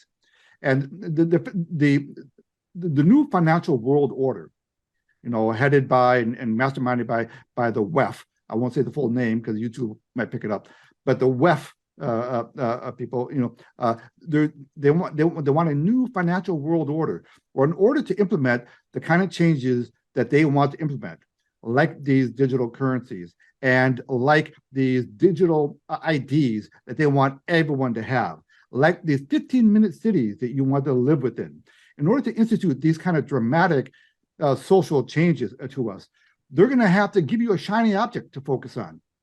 So that's why it's so a war, whether it's an actual shooting war or a full-on economic war, which is well underway. That's why I think a World War III has to happen. And so boy, I don't know, we really went off the rails on that one. Well, kind of, not really. Yeah. You know what the WEF is planning for this year? I do, but which one are you talking about? There's lots. You talking about the babies being born outside, being born in a the massive cyber attack? Yeah. Oh yeah. So that is, remember, that's part of Russian doctrine as well. And if you think about it, it could almost be part of this. If I put my tinfoil hat on and I step outside of all of this for a second and say part of the whole reason this Russian war is going on the way that it is because the dark, nefarious forces behind it are taking it right to the edge, to the brink of nuclear war. Then there'll be a massive cyber attack which completely destroys all economic systems around the world, and they'll blame it on Russia. And now that that's all gone, here it is here. Because you couldn't do that massive cyber attack and blame it on Russia if there was no war, could you? But if you take us right up to the precipice of a nuclear war and there's a nuclear test that goes off or something happens related to that, then there's an opportunity for them to go, all right, it's time to activate all of those 0 days. Click the button, turns off the entire financial system. Sorry, everybody, there's been a massive cyber attack. That's the Russians. Now we're going to reset the whole system. This is how we're going to do it. You're not allowed to go more than 15 minutes from home. You need this ID on your phone. This is how money works. I'm going to give you credits if you don't have money anymore. Whatever you had in the bank is going to be given to you as a credit. We're going to swap that around. The banks don't exist anymore. I don't know. Am I a conspiracy theorist? Or maybe we fast forward 2 years into the future and you go, hey, he called it back then. That's where I believe we're at. Look, this is driving it. Look, this is why you and I talk about this kind of stuff so much on our channels. Is try to wake people up. You know, if a few people here, a few people there, if their ears get perked up. Look, I don't have to be doing YouTube videos. I know that you don't. We don't have to be doing this stuff. But I feel like I'm on kind of like a mission to make sure people know what's going on, because this is really important stuff. Every one of the issues that we talked about, we can spend a week on any one of them. Just talk, because how important every little one of them are, every single one of them are, and there's so many of them. And you know what? Listen, you're leaning, Rob. This is just between you and me. Okay, don't tell anybody. I'm sure nobody out there in YouTube land is listening. But you know, we might not even need Russia in order to have a cyber attack in America. We could have people inside our country do a cyber attack and blame it on Russia. God knows. That's what I'm saying. That's God, 100% of what I'm suggesting. there you go. And people are so zombified by media and their mouthpieces of the deep state that they can't think for themselves. I saw a statistic yesterday. I'll give you an example of how zombified the Australian society is. There's no other way for me to describe it other than they are zombies. Everybody that cuts me off in the traffic is a zombie. Everybody that's walking on the footpath and stops and looks at their phone is a zombie. Australia is just zombies. It's like that TV show, The Last of Us. They've got fungus growing in their brain. They're like, I'm going to eat you. Like, there's zombies, man. In Australia, there's been 16% more excess deaths in the last 12 months than ever. And the government came out and said, well, 9% of that's related to the flu that everybody had. Okay, maybe so. So 9 from 16, what does that leave me? Still another couple of percent more than what it normally is. And in the historical data, when we look at excess deaths, it's never been more than 4% more than the baseline. So now we're almost double, almost triple, even if you factor in what the government says about those statistics, but nobody's saying anything about it. The Bureau of Statistics is completely silent. The government's silent. Every politician is silent. Every pharmaceutical company is silent. Everybody is silent about the excess deaths that have actually happened. No one knows why. No one can delineate what's causing all of this. But we do know that there's one really serious thing that's actually happened over the last couple of years, and people have been forced to comply with. And it just boggles my mind. It boggles my mind. I've read or listened to The Real Anthony Fauci twice. It's a massive book, and I bought the book as well, so I've got it as a reference point. And every person in our society needs to either read or listen to that audiobook a couple of times, and it will prove to you, as far as I know, no one has tried to debunk it. And Robert F. Kennedy Jr. says, hey, if you want to debunk it, I'm all ears and we'll change it. But not a single thing has ever been debunked out of that book. And it's deeply researched and it's brought to light. And it's not just the last couple of years that he talks about. He talks about the AIDS epidemic. He talks about jabbies in Africa and how they experiment. And he joins the dots for you on Bill Gates, how he's a really nasty piece of work, man. And all of the government agencies, and Fauci is in charge of everything. It's like he was the Pope and they worshipped at his feet. It's unbelievable. And what I started off by saying that, society is zombified by strange mass psychosis tools that are being used against them. I swear to you, half the people that I encounter on a day-to-day basis are not real, man. They're like AI inserts into this strange reality that my consciousness is having an experience in, because they can't be that stupid. You fell for that? Really? You did what they asked you to do without even thinking? Like, really? Pregnant people fell for it, even though there was no tests on pregnant people? What? Yeah. It's safe for you? How do you know it's safe? Normally trials last for 10 years, but you don't have the data. You can't say it's safe. It's safe. They said it's safe. Who said it's safe? I didn't get the jabby jab. Do you know how much pressure I got to get the jabby jab? Every time, because as you know, there was a long period of time there where that was the primary point of conversation. So have you gotten yours? Have you gotten mine? And you haven't gotten yours. Why? You should get it. To stay away from me. You haven't gotten your. Well, this conversation is completely related to the war in Ukraine and Russia, and about to be in North Korea, Iran, and Taiwan as well. Because mainstream media will have you believe one thing, and then the minute you go, well, I didn't go anywhere anyway. I don't see anybody, and I'm in perfect health. Like, why would I? And then, so forget about the actual medicine they give you. Forget about that for a sec. I don't go anywhere. I don't see anybody. I'm not a risk to myself. I'm not a risk to anybody else. I haven't been sick for 10 years. I don't get sick.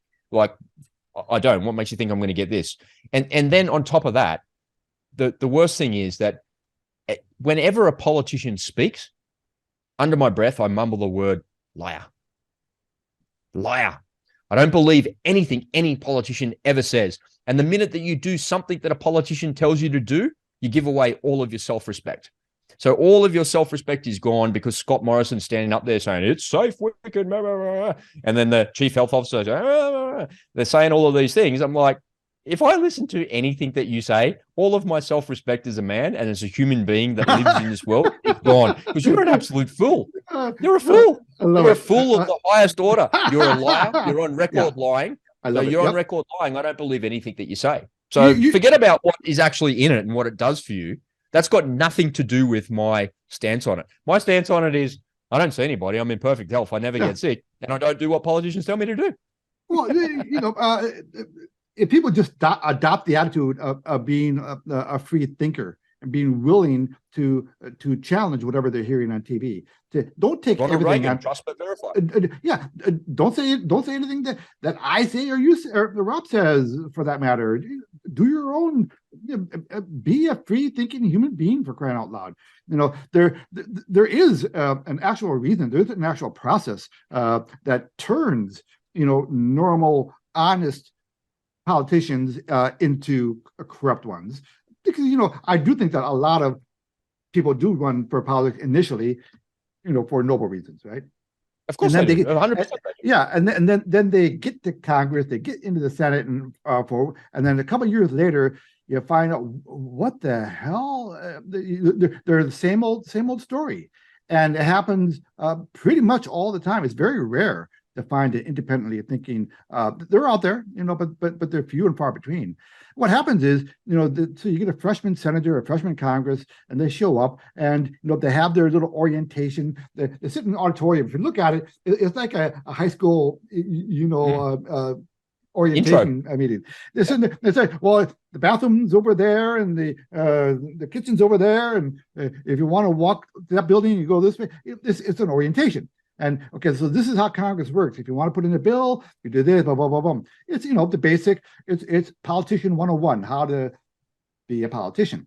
And then they get out of there, and while they're in that little orientation, somebody's up in their office redecorating it for them, to putting in their favorite desk, and they get a nice little allowance to decorate that office exactly the way they want it. Then they get back up to their office and they're wowed. And of course, sitting in their office waiting for them is some a lobbyist with something he wants to talk to you that affects their constituents. And this guy is slick, he's smooth, and you know what? By the way, I've got an extra $30,000 here I can contribute to your next re-election campaign. And of course, it's very expensive to be a politician, to stay in office as a politician. It takes a lot of money and of course, the way they primarily finance their office to stay in office is through these gifts given to them, these financial gifts given to them by the lobbyists. And then it begins. Once these lobbyists get their hooks into them, I don't know if blackmail is the right word, but I'm sure they have very slick ways of making sure that that person toes the right line. And before you know it, they've been turned. It's actually a miserable existence. It's not like you'd be better off being like a chief bureaucrat for a politician, because at least you've got the boundaries of what your actually job is. The actual politician themselves, the person that's in charge like that, it's miserable. I've seen Tulsi Gabbard explain that pretty well, like her orientation of what it was like and how you have to raise money, and you're constantly on the gravy train of raising money and stuff. There was a scandal here that was underreported here in Australia with some politicians. There was we've got a relatively new government. We've got a new defense minister. And down in Canberra, where all defense is, it's a place called Russell Offices. It's kind of like your Pentagon, right? I suppose, where all the senior brass is, where all the military is. That's where they hang out. So someone redecorated his office for $800,000. Oh, yeah. For one office. Like, what could you do in one room as big as what I'm sitting in? What are you doing, man? Like, is it gold-plated shitters like Saddam Hussein, or some not plated, just solid gold. Yeah, solid gold. And anyway, he's like, well, I never asked for that. I want that. I'm not using it. Oh, I'd rather be downstairs on the floor where everybody is in my department, and like I've just got a shitty Greyland government office over there. Like, I want to be here with the troops. What do I want to be upstairs in an ivory tower for? Like, what the hell? So, the existence that they live through, and the mismanagement, the misallocation of funding, and all of those things that you were talking about, man, I think that's common to Western societies. And there's no zombification of them. There's no accountability. Yeah. Who's accountable for that $800,000? Those contractors are being paid. Now what? That's right. I mean, in politics, in general, you fail upward, right? I mean, look at Pete, look at Pete Buttigieg. You know what happened here in Ohio, right? The big Seriously, catastrophic, and that guy showed up once only because he's being shamed to show up. He shows up for a couple hours, gets out of there, and then he complains about how tired he was because he had to get on a plane and go to Ohio. What the worst part about that was? Like, I laughed and I'm like, don't these guys have PR people and media training and all these sorts of things? Like, they do. They have PR agencies that work for them, and they have like a media person that says, here you go, boss, make sure that when the journalists ask you these questions, here's the responses, here's the talking points. Someone asked him about it early on when the accident happened. He goes, well, what do you want me to do, man? There's like 1,000 rail accidents a year. Like, why do you responsible for it? And that's like a giant one. On the look at my shirt, man. It says Whiskey Tango Foxtrot, WTF. Yeah, I see it. Yeah. What the hell? Yeah. Yeah. Crazy, okay. man. So okay, I have to segue now into artificial intelligence. Because you have a whole YouTube channel now devoted to artificial intelligence. Now, I will have a link to Rob's channel in the description below. You should absolutely check it out. We're heading into an era where this is unavoidable. We're all going to be affected by it, whether we want to or not, whether we're using it or not. Right, Rob? Yeah, absolutely. I've just noticed this in my business in the last couple of months. I've been using it a lot. And it's been a fundamental shift in the way that I actually do business, the way that things happen for me on a day-to-day basis. I used to think I was really smart. I used to think I was a really good writer. I was really good at things, and I am. But when I copy and paste that and say rewrite it and give it back to me from ChatGPT or some other tools that I use, it is so much more eloquent. It is just such a beautiful thing. And if you receive that message from me directly, it seems quite blunt. But if you receive the message that I gave it to ChatGPT and it gave back, it's warm, it's friendly, and you want to engage and do things. So, I think for the last year or so, I've been focusing on the war and, talking about that continuously and being immersed in that continuously is something that I'm pretty desensitized to. But there's not a day that goes by where it doesn't drag my energy down, where it doesn't, you can't think of all the corruption and all the bad things that are going on, and you can't not get a little bit riled up about those things. And AI for me has been something that's been really helpful and useful in my life over the last couple of months. And I thought to myself, you know what, instead of focusing on all the negative things that are going on in the world, why don't we focus on some positive things in the world and some really fun things that are actually happening? So that's why I decided to shift gears. From time to time, I'll still talk about the war or do some interviews here and there, but the vast majority of what I'll be doing is related to AI, because if you don't get on board with this now, you're going to get left behind. And there's so many professions that it is enhancing and enabling. And there's many professions out there that it's completely destroying. And we're at the very genesis of it now. Google hasn't even released its AI. Microsoft released some, but there's a battle that's going on here. We've got a battle for VHS and Beta, for Samsung and for iPhone. We've got this existential battle that's happening in cyberspace. And there's so much opportunity. I'll show you how it can write code to create automated trading bots that get you 1,000% return on your money. So that's something that I wanted to bring you in on, because you can write code for TradeStation, and it's pretty easy to learn the code to get it to do what you want it to do. So you feed it the code, and then you and I have some ideas about how to trade something. So when this happens here and this, this indicator, whatever, you feed it that and it writes the code, you give it to it, you back test it, you go like, wow, it's got like a 1,300% return. Why don't we put $200 on that and see what happens? Off you go. It makes some money. So it will really change radically the way the world works, and it will change the way that your workflows happen in a day-to-day basis. Whether you're a tradesman on the tools dealing with invoices to clients, or you're somebody that works in an office, AI will revolutionize the way that you work, and it will make you feel better. I promise you, once you start using it, it's like, how do I do without my mobile phone? Pretty easy. Like if I left my phone at home, it's not really a big deal. But when you sit down to write an email back to a client, or you're trying to engage with something with a bit of depth and a bit of meat on it like that, if you don't have that AI tool there, you'll be like, oh man, this is so hard. And then you go to AI, get it back. You're like, So that's what I'm saying. It's a silent revolution that's happening one person at a time. And if you don't get a hold of this, 12 months will pass you by and everyone's going to be doing this. And you'll be like, what just happened? Oh, yeah. I mean, it's not being adopted one person at a time, Robbie. You know, it's being adopted in droves. It is people like a year ago, 6 months ago, AI wasn't on.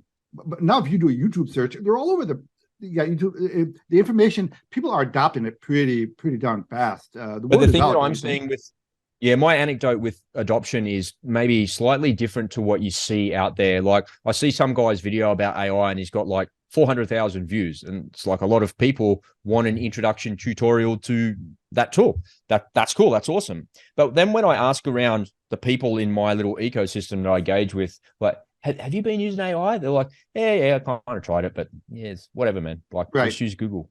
Like, the people are aware of it. They're adopting it. They're using it, but they're not really taking the time to try and master it. Right. You know, the levels of sophistication there are beyond what you could possibly comprehend. And because you don't comprehend actually what it is, you don't know what questions to ask it. Yeah. Like I took a couple of books off my bookshelf here behind me that was similar. So The Creature from Jekyll Island and The Best Enemy Money Can Buy. And in the second book, it's got some content about the same stuff in The Creature from Jekyll Island. So I take, what chapter is that? That's chapter 9 and that's chapter 4. So I put those two things together, ask the AI to kind of summarize those two things and why they're the same. And it gives you the information. Yeah. So what the AI knows what's in chapter 9 of that book and how to compare it to chapter 14 of that book in paragraph 9. Like what? So if you don't know the true capability of something like that, you don't really know what to ask it. And then you're kind of like, well, my life's all right without it. But the minute you start exploring and looking for different things and trying different things, you can have these big, long conversations with it, deeply intellectual conversations like we're having now. And you'll feel the same because it gives you these responses. Oh, come on. Now when it's typing to you, the difference is when it's typing to you, it types at like a 2-speed that your brain is designed to actually take. So if you've ever read a speed reading book, right, you don't read every single word. You take eye gulps of it and you kind of put your finger on the page and you eye gulp the page as you're going down. So you can speed read when it's giving back to you. So you have these really fast and incredible conversations going back and forth with it. And man, it's a huge enhancement to your day. You should, I believe every person that's got a computer or a phone should engage with the AI like that on a daily basis about a topic that they're interested in. You know, try and have an argument with it. I've had lots of arguments with it. You know, I argued and I said, is it true that there's less polar bears today than there was in 1992? No, there's more polar bears today. Well, why do they say polar bears are an indicator of climate change?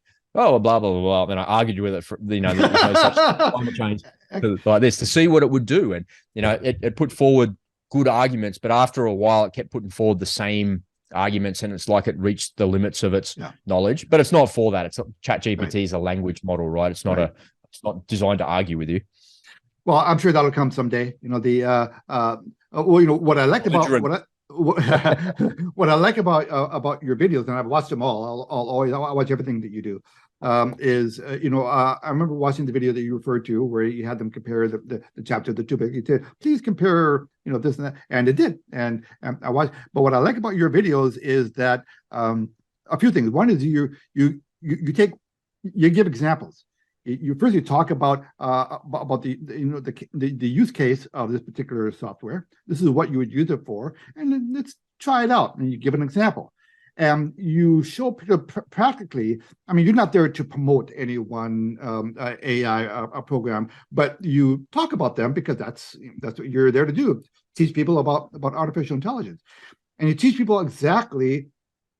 Well, this is what you can use it for, and you bring up things that I never even thought about using AI for, right?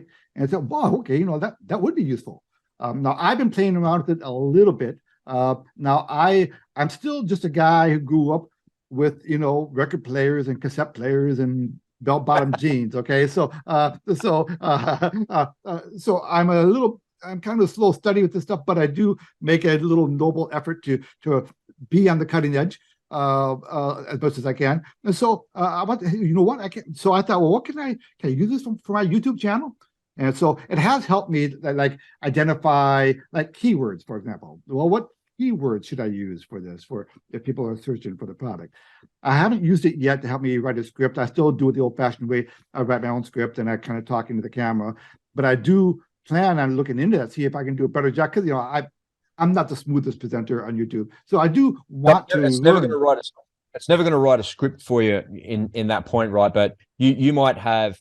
So I had to change the cover art on my YouTube channel, right? Because I wanted something different there. And so so give you an example, I fed it. This is what my YouTube channel is about. Here's like 5 dot points.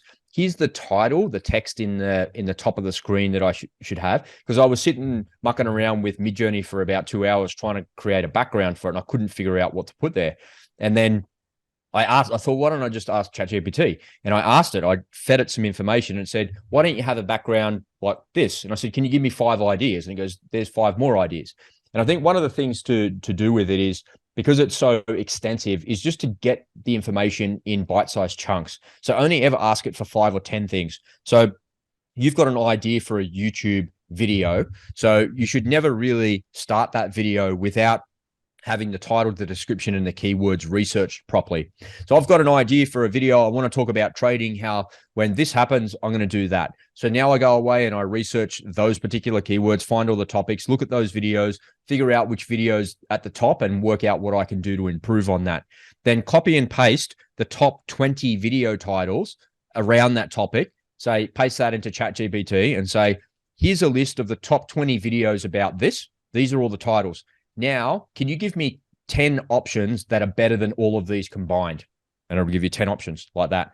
Now, here are 20 descriptions, feed it all the descriptions for all the top 20 videos. Now, can you write a description for me based around those things off this title? There it is there. So what you're doing is you're aggregating all of the really good things that are there and you're making it better.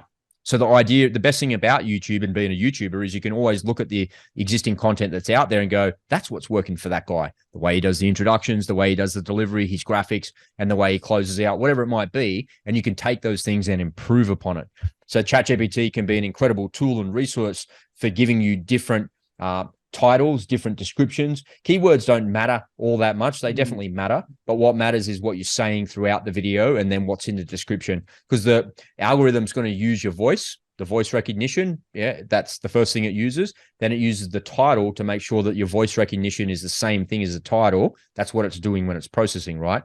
And then if it's not sure that your voice and the title are the same, it's checking the description to make sure it's all correlating together. And the final factor that it uses is the keywords.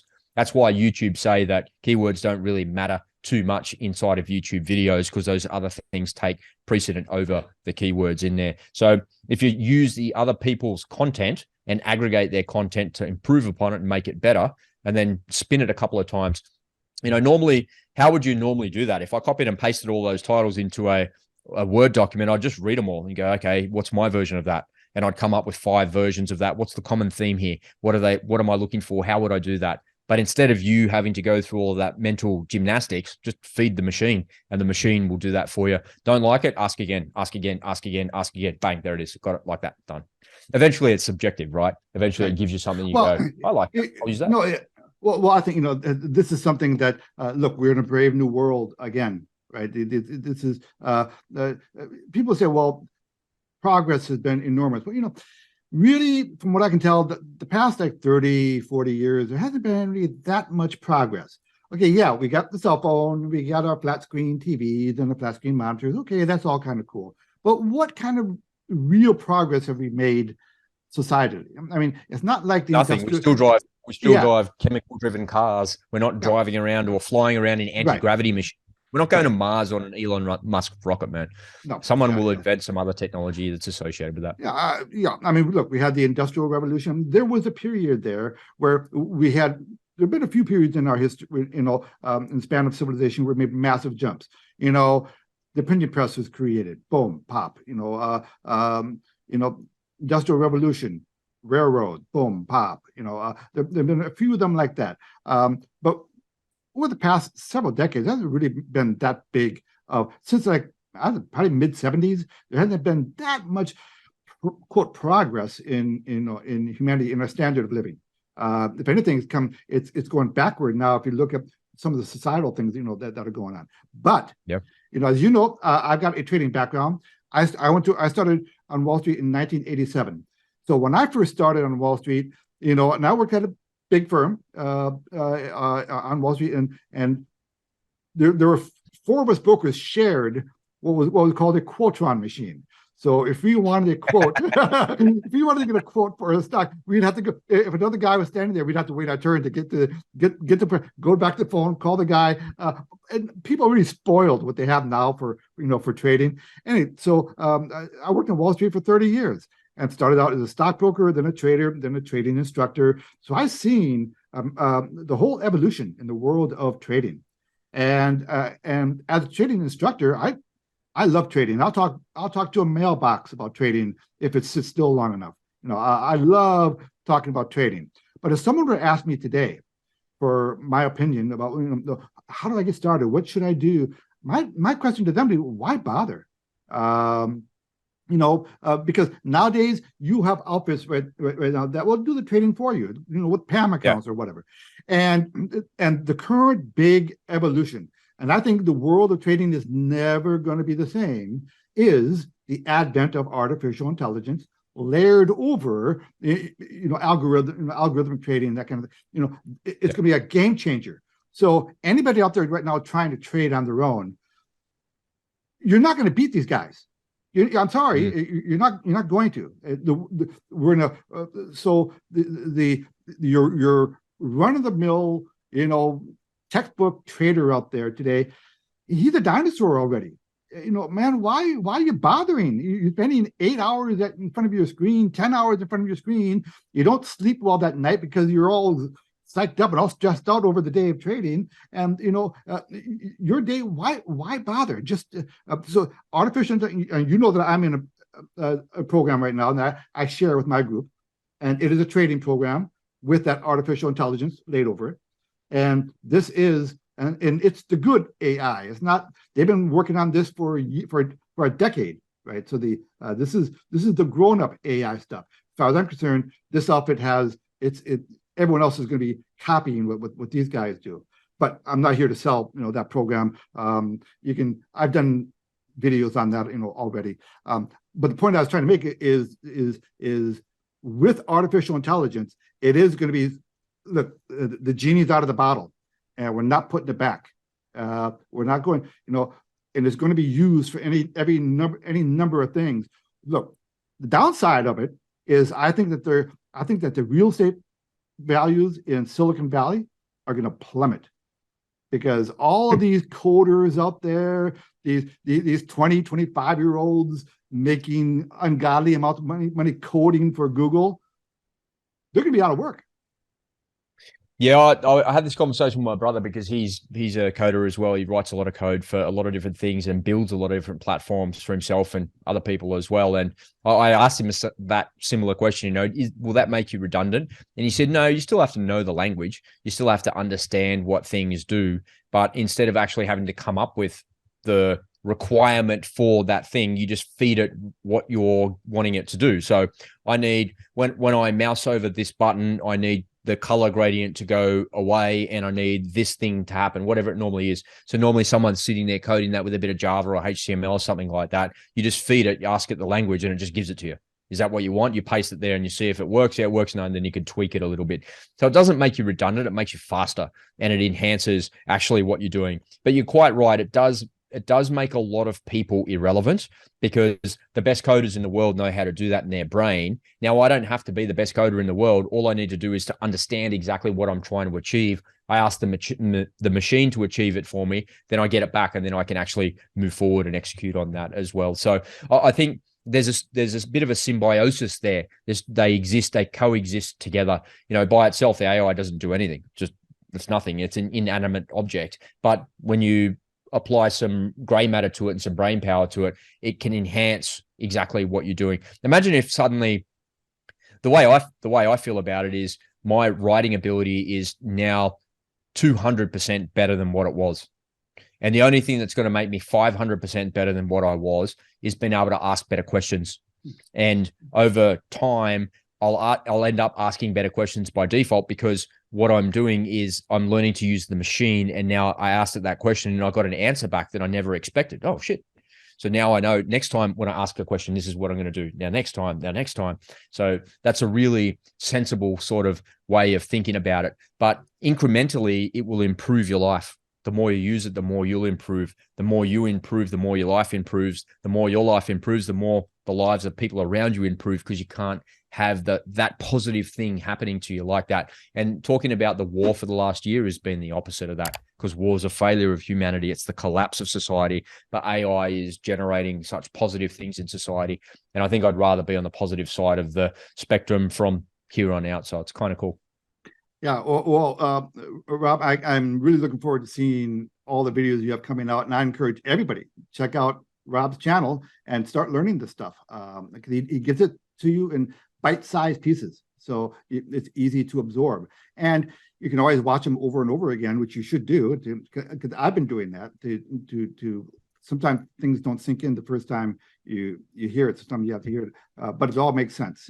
You're not going to find a better teacher than Rob Bruss. You know, even in the Australian accent, you will love. Thanks, and I'll have a link to his channel below. Rob, okay, man, I could talk to you for another 2 hours, but man, I've already had you way too long. So thank you so much for doing this. It's always a fun, man. My pleasure, man. It's fun to cover a wide range of topics. It's good to do that. You know, I think more men need to do these types of things. If you don't have a mate that you can dial up on Zoom to talk for a couple of hours, you're missing out. You got to find those people in your life. And, you know, I always feel good when I talk to you on the conclusion of these things. I feel like the only thing that I wish that I could just go around the corner and go, hey man, let's go for lunch or let's go for a dinner or something like that and do something social face to face. But if we can't do that because there's 10,000 miles between us, this is a good second best. So I appreciate you, man. And I appreciate our friendship and our conversations too. Thank you. Come here. So Rob Bruss, ladies and gentlemen, live from Cronulla. I'm going to say it again. I'll edit this part of it. Okay. So live from Cronulla, Australia, Rob Bruss. Thank you, Rob. See you. Bye. Ed Anderson signing out. Copy that.